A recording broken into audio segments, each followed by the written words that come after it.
78 বছৰত অকল এনেকৈ থাকিব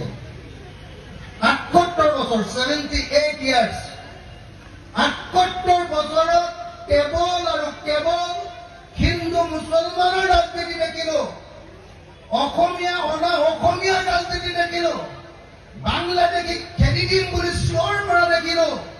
কিন্তু এতিয়ালৈকে এটা সমস্যাও সমাধান হোৱা নেদেখিলো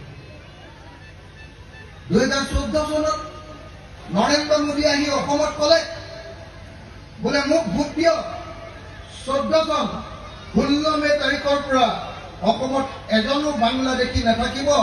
সব কালি টুকুলা লৈ ভাগি যাব 14 চনত কৈছিল এতিয়া 2025 চনত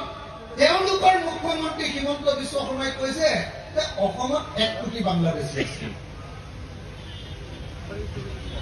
1 কোটি বাংলাদেশী যদি 1 কোটি বাংলাদেশী আছে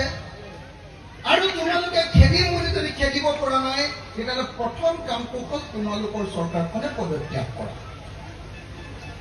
হয়নে নহয় ৰাইজ হয়নে নহয় ৰাইজ হয়নে নহয়